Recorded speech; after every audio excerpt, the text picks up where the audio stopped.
Welcome to Power of 10, a show about design operating at many levels of Zoom, from thoughtful detail through to transformation in organizations, society, and the world. My name is Andy Polaine. I'm a design leadership coach, educator, and writer. My guest today is Marzia Aricò, an independent consultant for organizations seeking to integrate design strategically, and works as a design leadership coach for individuals aiming to advance in their design careers. Marzia has been immersed in the world of design leadership for more than 15 years. She holds a PhD on the topic from the Copenhagen Business School and has led design-driven transformation programs with many major organizations. She also writes a regular newsletter called Design Mavericks and has a video series called Design Voices Elevated. Marzia, welcome to Power of 10. Thank you. It's a pleasure to be here. So, Dr. Aricò, we can call each other doctor. Tell me a little bit about your journey. Okay, brief intro is that I started from industrial design. Actually, my father was an architect, so I was thinking to become an architect. But then I realized I used to love going, working with him as a young child. But then I realized that I was way more comfortable with a scale of design of objects. Architecture was too large of a scale for me. And then I studied industrial design and started actually designing things, real products. And that didn't last long. I found myself in 1 year at the Salone del Mobile in Milan, and I'm Italian. Yeah. And, I was surrounded by people that were, conversing for hours about the perfect curve of a chair that probably 100 people in the world would be able to afford. And I realized that was not a good way of using my skills. So I relocated to London, and I got in the world of design, management, innovation management.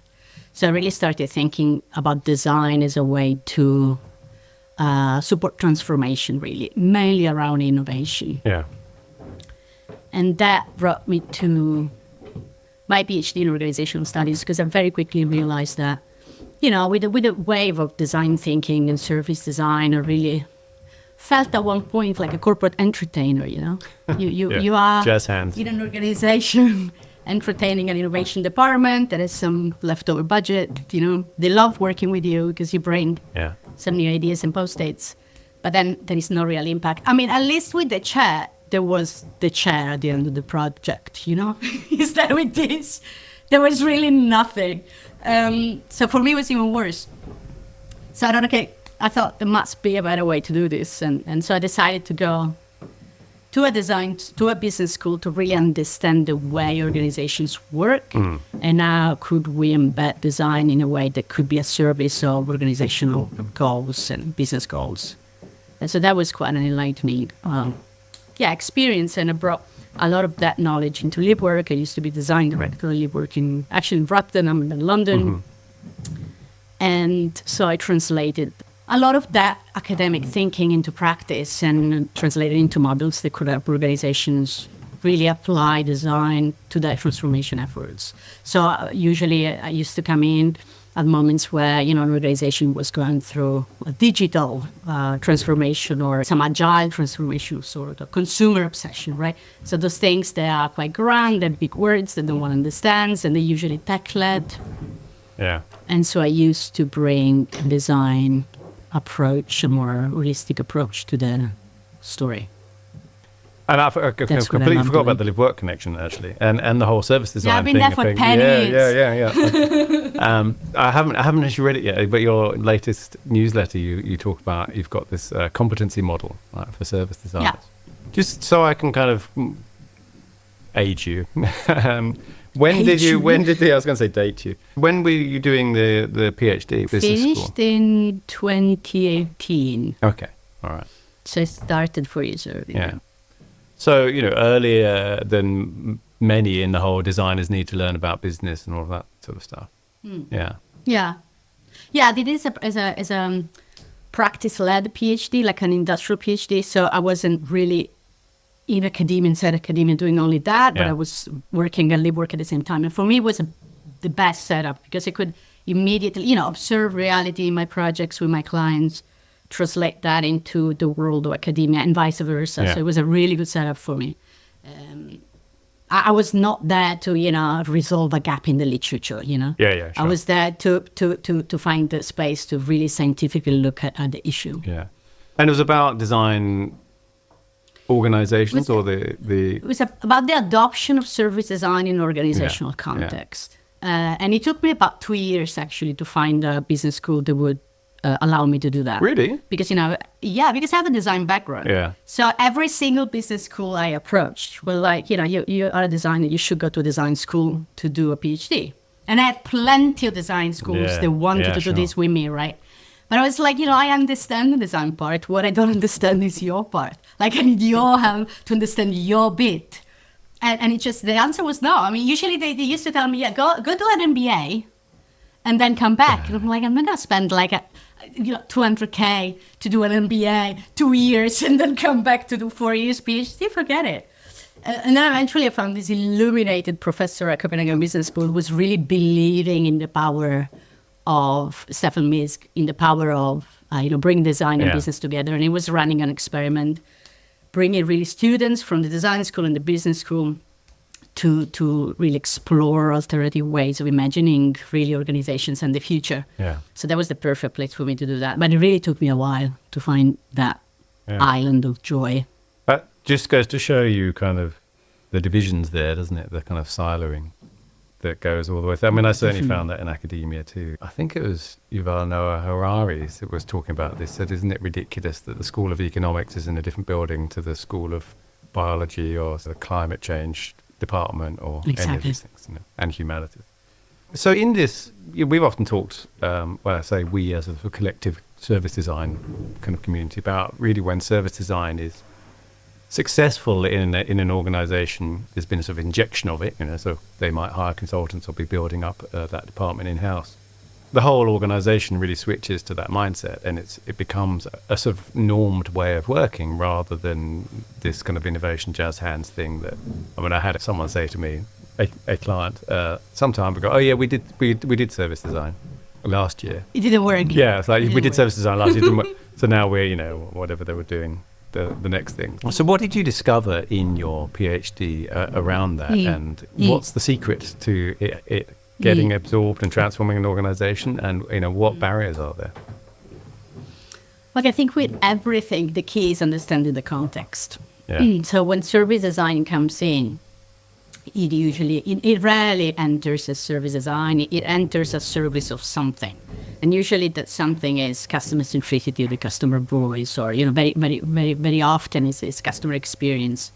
So when that happens, you bring inside an organization a fundamentally different logic to what exists there, right? And so what I started looking at is what are the logics that operate in an organizational context that determine the way people think and behave, right?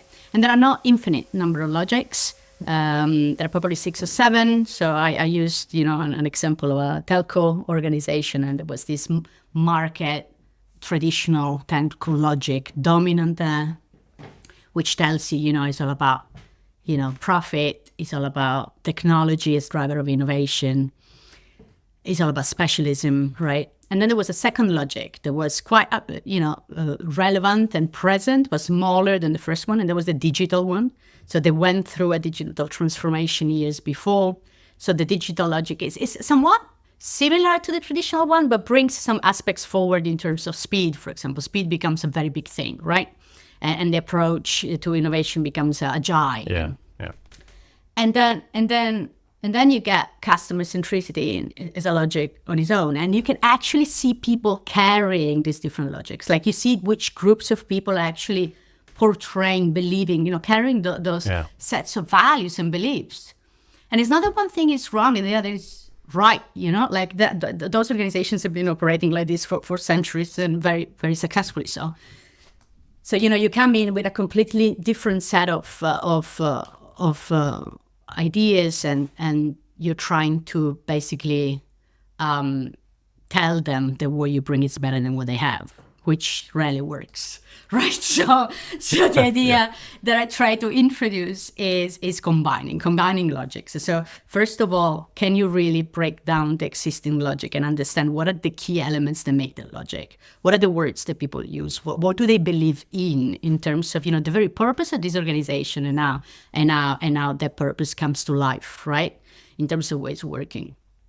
And then understanding what are areas where you can really collaborate, where there are somewhat similarities, there is an opening where you can actually work together, and what are areas where you can't, where fundamentally there is such a clash that you will have to basically either push for one or the other.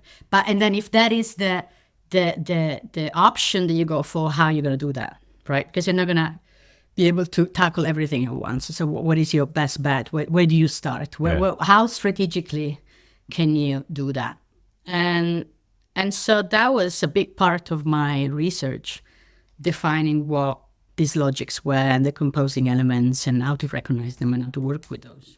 So this all makes a lot of sense as you're describing this. And I think there's often that thing between, I like that you called it logics, because there's this idea of a worldview that makes sense to people. It's an internal worldview of kind of how they think about things. Often though, a tension or an outright kind of clash between the stated principles of the organization and the logic of the organization.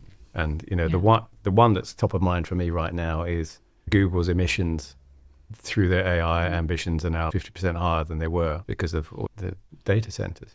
And so, there's one of those things where there's a classic, here's what our mission statement, here's what our ambitions are, here's what we're saying. And yet there's this other thing that's driving them that's actually with the sort of actual logic on the ground, or the kind of the tacit, sometimes it's not even explicit, right? The tacit, this is the way we do things around here. How have you sort of found the way of resolving that, or exposing it even maybe? Yeah, exposing it, I think, is a better question. Solving it is a much harder answer, but exposing it, I think, is the first step. And usually the way I've started my research in every single one of the organizations I looked at, and I looked at about 10, 11 organizations, is what are you here to do as an organization? Yeah. So what's your purpose, right? And in what way people answer to that. And then you will discover that there is not one logic of the organization. There is a logic of a group of people that has critical mass. Yeah. Right? And then there is another group of people who actually explains the purpose of the organization in a wildly different way. And you will find pockets, right, of people doing that. You will probably find 2 or 3. And those really are the first representation of conflicting logics. And what literature tells you, because obviously I based this on theory, with institutional logics theory. What literature tells you is that if the conflict arises at the level of purpose of the organization, then it is not possible to resolve it. So one will have to prevail over the other, basically. I tend to agree with that in a sense. Although my view of the world is a bit more nuanced than that, I have not seen anything else in practice happening. And so in those situations, so in that sense, there's like a dominant group, and I guess it's a top-down thing. It's rare. I'm trying to think of an example. Well, is it rare for the critical mass to come from the bottom of the pyramid, if you like? Only from the bottom of the pyramid? I don't think so. I don't think that can happen. I think you need a bit of both, right? So critical mass exists when it is complemented by different levels of seniority and different. But to be honest, if you look at examples where organizations really manage at one point to radically pivot from one thing to another, it happened through a massive round of layoffs, basically. Yeah. If you look at the moment in which IBM at one point decided to reintroduce design. And this renaissance of design, IBM, happened because there was a new leader who decided to just cut a whole, layer of people, like in droves, and then replace them with people with a completely different mindset, right? And you artificially create a new critical mass. Yeah, okay, it's really like, amputation and kind of... amputation, and then an implant, isn't it? Yeah, that. Exactly. Yeah. I always come back to this over and over again. I don't know if it is for you, and it'd be interesting to hear your view on this, that comes up in coaching all the time, is the level of fear and anxiety kind of in the world of work in general. And, obviously there's, in coaching, you hear it from coachees, but also how much is, all the way through the organization, whether you're sort of junior, and that's sort of in some respects more understandable because you don't have any power and you might get fired through, but all the way up to the top. There was a stat, I think, that came out the other day, which I don't know how to really kind of interpret this stat. It was something like 60% of CEOs feel they have imposter syndrome. And so, all the way through, you were certainly kind of middle to senior leadership, junior to executive leadership. There's a lot of fear and anxiety that seems to really be pervasive and shape the kind of behavior and culture of the organization. There's a lot of kind of hidden tensions and that there. Did you find either in your PhD or in your coaching that is the case?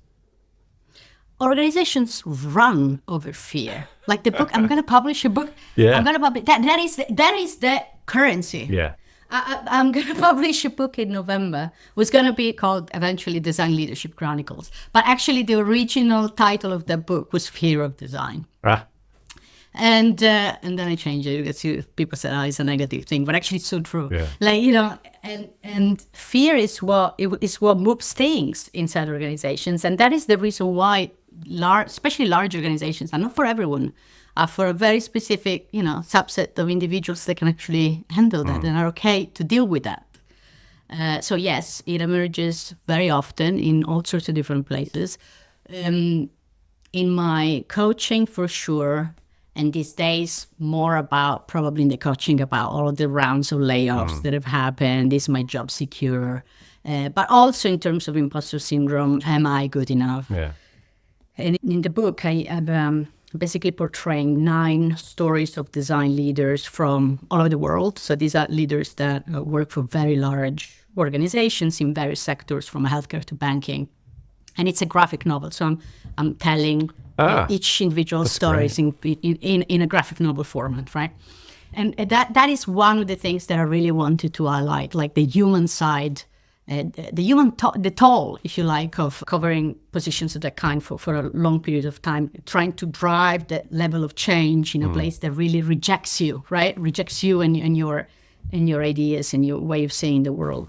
And in many of these, I'm thinking of a specific chapter where there is this woman in a corner thinking, I'm not good enough, I'm not good enough, I'm not good enough. And how do you get out of that mantra that you're not good enough to actually, drive your team to start growing change, right? It's a very hard thing to do.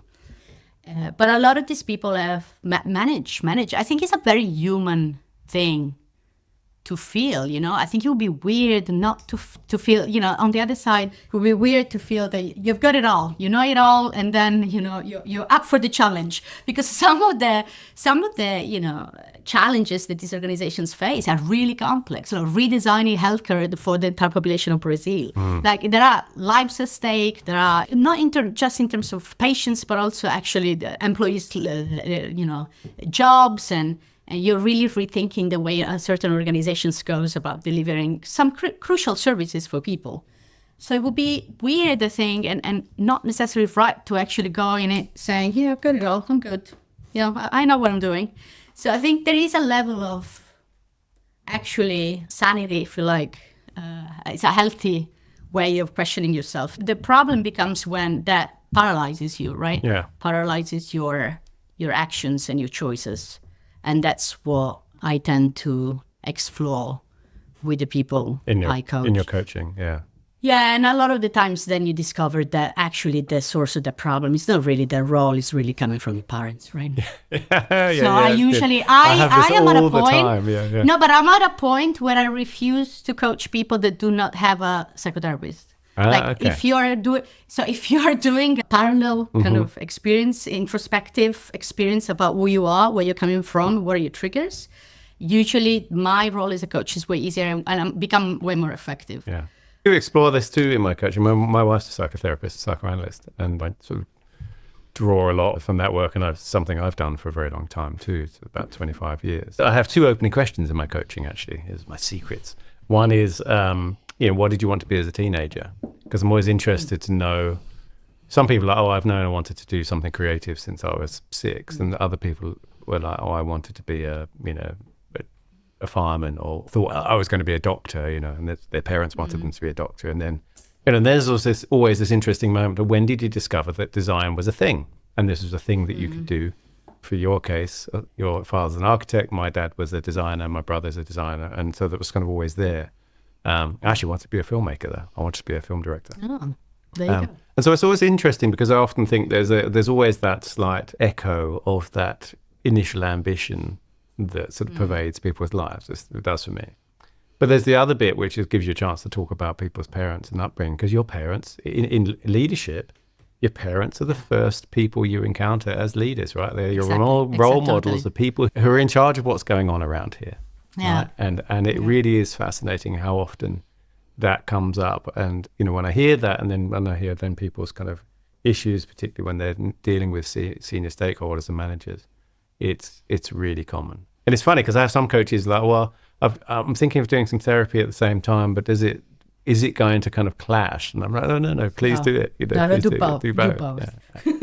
Because I also want to have the time, because I'm not a therapist, although I've got a lot of kind of experience in it. But I also have times when I, you know, want to be able to say to someone, hey, you know, I think this is something that would be really useful for you to work on in therapy, because there's some stuff that I can't.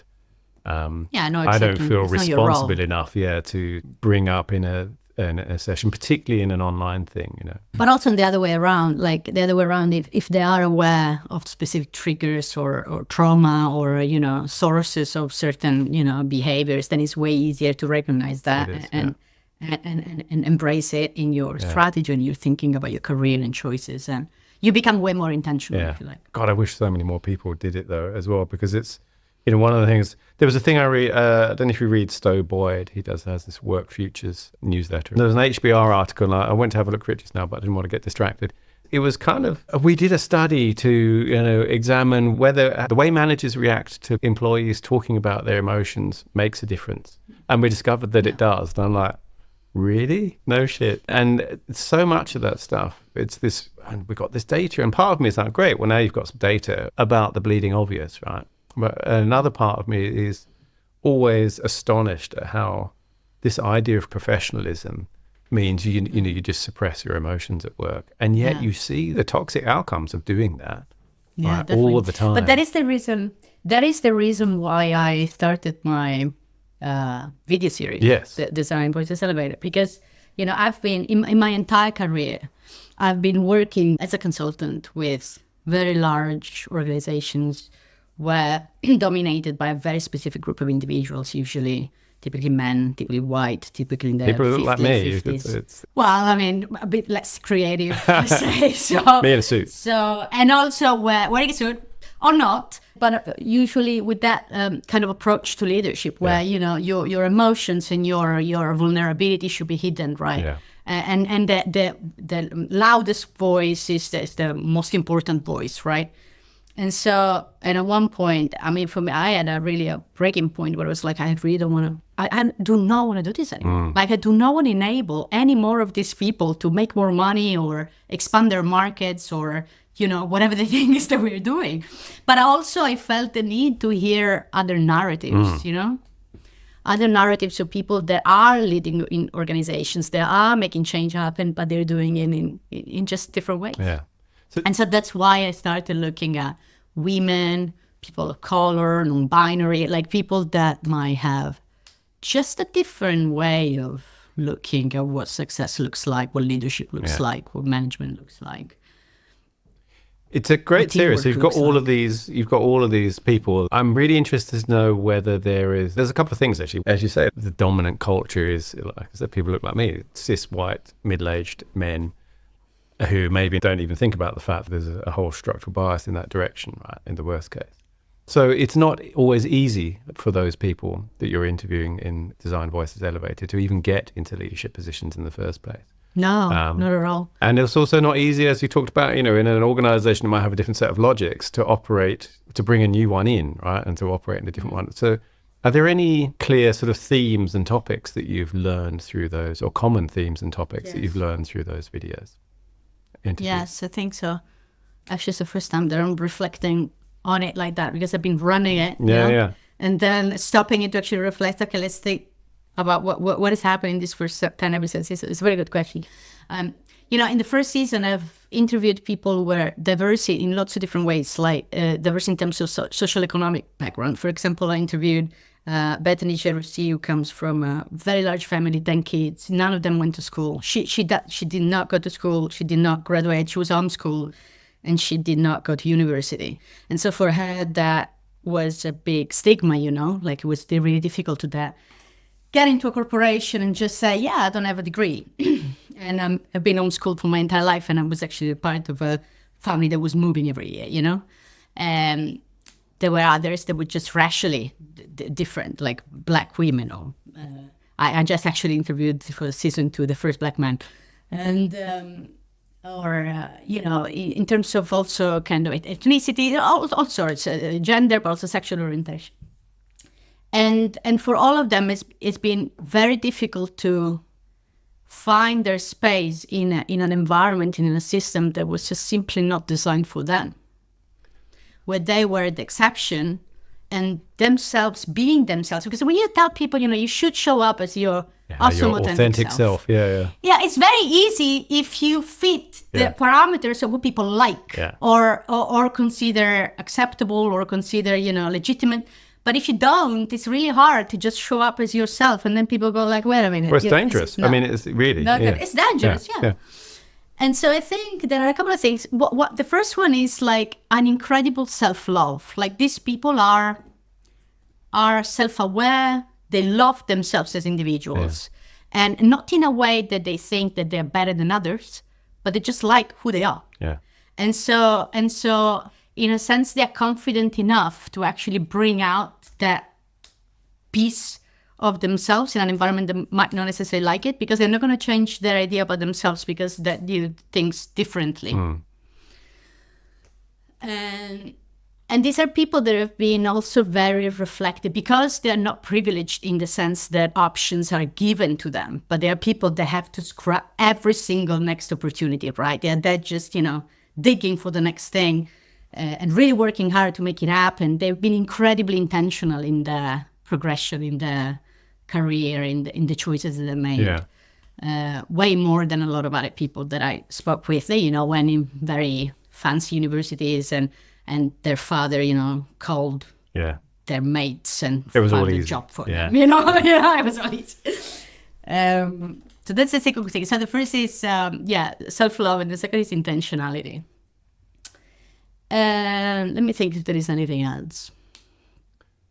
Oh yeah, the third is probably an incredible amount of passion. Like these are all people that are really passionate about the subject matter that they are in, but also like the people they do it with, right? They're all people, you know? They are people that really care about the people, and whatever they do, they try to do it with a team of individuals that share a sense of the same beliefs and values, if you like. In a lot of these conversations, they always refer to the team or the group that they did the thing with. Yeah. And is that sort of intentional also in terms of they've built their tribe around them, really? They've deliberately found those people, and if they're in leadership roles, and hired those people?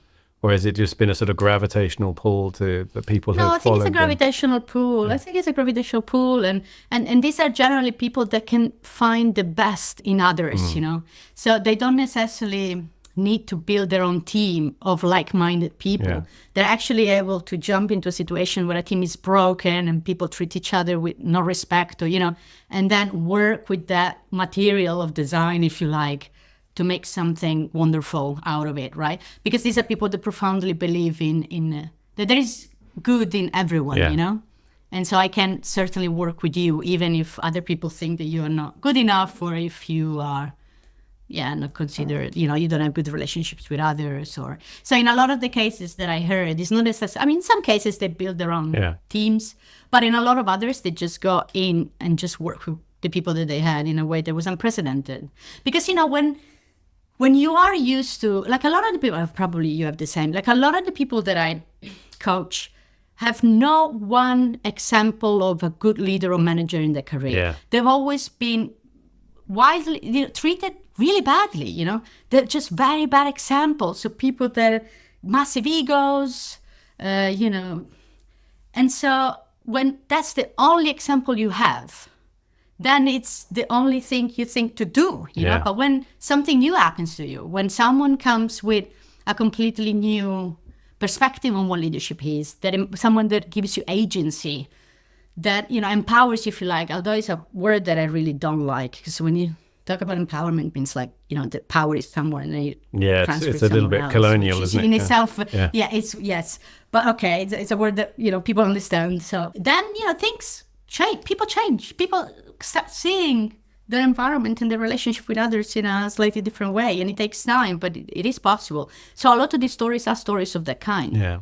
So to pull those threads together, and we were talking about that thing of people feeling like they're not good enough, and all of that sort of feeling, because that's messaging you get a lot as well. I mean, that's what a management structure, I mean, all those bloody performance reviews and all that kind of stuff that in corporations are really set up to constantly remind you that you could be doing more, exactly. Or you should be doing more, even if you're burning out. So it's never enough, right? Even if you hit. Yeah. Even if you're a manager, you're someone in sales, and you're hitting all your targets. Hit your target. Then suddenly it's like, well, that's well done. Here's your new target. And you don't get to just sit back and relax. And so there's this constant undermining of yourself. I want to come back to a question about this, but if you're saying that these people that you have been interviewing in the Elevated series, that have got this kind of amount of self-love. And it's contagious, right? So then when they have that, then other people get permission to have that, and it will shift them out of operating out of a kind of position of fear, which is usually pretty toxic for everyone, to a different one of confidence and that idea of there's good in people. My question for you, though, there is, what's really a question for them as well, which is, a lot of those people who are in some kind of minority, you said it's difficult for them to kind of rise up in a structure that doesn't really encourage it. It's not just doesn't encourage it, often actively suppresses it, right? Yeah. So if you're a woman of color or a non-binary person, you're constantly getting the messaging that you're different, you're not right, you're not one of us, all of that sort of stuff. How have those people found their kind of self-love and confidence in the face of that? That's a very good question. I'm not sure. This is something that I should ask. Because there's that sort of classic, where I'm sort of getting to with that is, I guess there's that classic false DEI thing where kind of people will say, well, they should speak up, and it's like, no, but you don't understand the power differential there. Yeah. But these are people who have spoken up, have stepped forward in the face of often, the possibility of losing their job and all of these things. I don't know, I guess, one thing that I find that's in common to all of them is they're incredibly reflective people. Like, they really truly know themselves, in the good and bad ways. Their experience is also varied. Like, these are rarely people that have stayed in one place for like 10, 15 or 20 years. Yeah. These are people that have seen multiple realities of different sizes, shapes, right? Small businesses, they were founders, they were then, in a large corporate and move to another one. So they're people that are exposed to a variety of humanity. And I'm hoping and guessing that in that, changing movement, yes, you find people that consider you wrong and will not miss any opportunity to make that clear. But you will also find people that don't and that encourage you. And one of the questions that I usually ask is, like, something in your career that changed everything for you. Yeah. And usually what they reference is a person that opened up something for them in terms of self-realization, in terms of change of perspective, in terms of, that very often it's about, how someone that helped them realize how to operate from a position of strength rather than one of weakness, right? Because what we usually do is, we think about in all of the different ways in which we are weak in a certain position and use that as a starting point while flipping the perspective on what are actually my strengths within this environment and how can I leverage that. That's a very different starting point in your connection with others even. Yeah. I think it's the first time sometimes people have been seen, properly seen as the person they really are by someone. It's incredibly valuable, that, I think, it's really powerful. And it's rarely a manager or leader or sort. It's just another, could be a peer, it could be anyone. Yeah, I mean, I've definitely heard some, when we were talking about sort of people's stories of childhood, some of the stuff I've heard is a teacher, teachers who had a moment. But sometimes it's that, sometimes it's a relative. Sometimes it is a manager. I've heard, in my coaching occasionally, and that person's then followed that manager to different companies, right? They're loyal to that person. And then they get to a point where they realize that they also then want to sort of move away from that because they start to feel a bit dependent. But I think sometimes it really is just a person said, oh, you're really good at this, or you should try this, or, you know, and they're seen, right? And they have that moment of being seen as the person they are, and it gives them such confidence. In the face of, I guess, the organizational structure that's very common to suppress all of that, whether it's the sort of feelings and emotions, or whether it's this is your role, stay in your box and all of that, or even not having that kind of conversation, right? Not even having a culture where, you know, like that HBR article, where talking to people about how they feel, and surprise, surprise, they're human beings. I felt like that whole article could have been, we did a bunch of studies to find out that humans aren't robots, you know. I love it. You know, it really makes a difference in opening that space. There's so much we could talk about. We're coming pretty close to time. You've talked about this idea of alternative futures and using design to sort of reinvent the future of the organization. Tell me a little bit about that before we have to wrap up. Yeah, I think it's one of the best things that design can bring in an organizational context. This ability of really rethink what your future could look like. And it's so relevant right now. All sorts of different changes the organizations have to deal with, right? And usually the response is very reactive. The structure is rarely set up to be able to see the change coming and ride the wave rather than succumb under it, you know? And so a lot of the kind of work that I've been doing, but also the research that I've led, is really to try and understand in what way designers and design can do that. And in the book specifically, I have a whole section around it with 3 stories. And one of these stories is the story of a woman that I absolutely love and respect, Harriet Wackerham. She's actually British, but she used to live in Australia. Now she's in Singapore. She's director of design at DBS, the bank now. But before that, she was working for an insurance. And a lot of the work that she has done is to really think about, you know, in a world that eventually is an uninsurable world, right? Where, you know, heat waves are hitting on a weekly basis. And, you know, you have hailstorms and all of that. And, you know, insuring your houses is just not as simple as it was, you know, a couple of decades ago. What is your role as an insurance? You know, what is that are you going to insure? Like, what is your business model even, you know? And I love the ability of designers to actually ask these dumb questions. The people go like, oh, like, who are you even? Like, why are you, you know? Like, you know, it's like almost just stopping the wheel. Like, people are in this tunnel vision, deliver. And then you just put a, you know, piece of wood in the wheel, stop the wheel and go like, hold on a minute.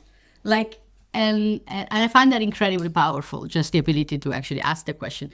But then what she did was to really work with scenario planning, and she did a course at Oxford Said Business School with some professors that really helped her think how scenario planning could really work in a context. And she basically materialized, you know, she told me one thing that really stuck with me. She said, strategies tell to make, while designers make to tell, right? And so what she did, she really crafted these plausible futures in a way that people could interact with it. And she had 4 plausible alternative futures that could actually become reality. And she made all of the artifacts, and she had actors, you know, acting the role as a small business owner. She had the kind of food that people would eat and the kind of smells that people would have, right? And she allowed stakeholders to really immerse themselves into the world and the problems related to the world and the opportunities related to the world, to then engage them into conversation of, okay, in a world of this kind, what is our role as an organization? And then you start really, because you bring people outside of the daily, but you project them in something that is so, you know, they feel so further away. Then you start unlocking the creative powers that individuals didn't even know to have, and start connecting dots in ways that are just unprecedented. And so from that piece of work, a completely new strategy for the organization emerged. And I find that incredibly powerful, this ability of allowing people to imagine, but also, and more importantly, to connect that to what does that mean for our today, right? So what does it mean for what am I going to do tomorrow morning? Because, you know, it's all very beautiful to just, you know, as an artist, bring people out there and experience something new. But then the connecting the dots into your role tomorrow morning, that's as important as the other bit. And I think designers more and more, the role of designers, strategic designers should actually be that, you know, should really help organizations and people in organizations envision the future that they want to be in. I say to designers all the time, and my coaches, you forget that because you take it for granted, I think, that you can do things like draw, right? or kind of manifest things, that your superpower is you can make an abstract idea tangible in some way. And I teach on I co-lead a Masters of Service Design in Switzerland, and we're talking about sort of the prototyping stuff and this idea, that there's obviously down one end, there's all the stuff you might do, and you do your research and you do your kind of concepts and all that stuff, but it stays very where we are now. But obviously prototyping the future and things like design fictions and critical design are really powerful because of that thing that you do. You take people off the treadmill, really, and them just kind of looking down at the ground and running and running and running, and you have that. You ask the question of not just why is it like that, and what might that be, but the ability to make that tangible, the way you just described it, is incredibly powerful. Because as you say, once people see it, they can go, oh, right, now I see that. That changes the way I think about it. Unsee it. Yeah, you can't unsee it. Yeah, it's true. Yeah, that's very true. How powerful is that, indeed? Yeah, within that, I'm really a big fan for designers to understand business, to understand organizations. A lot of the stuff that I've been writing the last year is all about that. Yeah. Like explaining to a design audience how organizations work, how our policies set, how people measure stuff, what is a business model, all the basics. But that is not to then comply and become part of the machine. Yeah. That is knowledge to use to do stuff like this, to allow imagining alternative futures with a language and a connection to the reality of today that is relevant, right? So it's a way to be relevant rather than a way to become like them, and I don't want to do it. I want to do a us and them thing. But I think I noticed that people talk about engineering, but we talk about design, and somehow design's become this kind of noun, and we don't talk about designing. And I think there is that part where there just needs to be a bit more research. And research can be a fantastic procrastination tool as well, right? I just need a bit more, because it's almost so that they can then color by numbers. And I think, there's that leap. The designing bit is imagining what a future, whether it's of an object or a website or whatever, or a whole, social scenario, imagining what that might be like. And our job is to make stuff up. Our job is to imagine something new and then make it tangible. And that's the designing bit that I feel has got somehow lost in the last few years. I agree. So we're coming to the end. As you know, the show is named after The Powers of 10, film by Ray and Charles Eames, about the relative size of things in the universe. What one small thing is either overlooked or could be redesigned that would have an outsized effect on the world? Okay, I have something in mind which is not really small. Okay, I'm going to use that one. Which is education of small children. I'm thinking like 0-3 even. That is like the period of our lives where our infrastructure is set, and kids are usually treated as almost like an empty box to fill in with things, while by themselves they have so much creative power to unleash if you would just let them do that.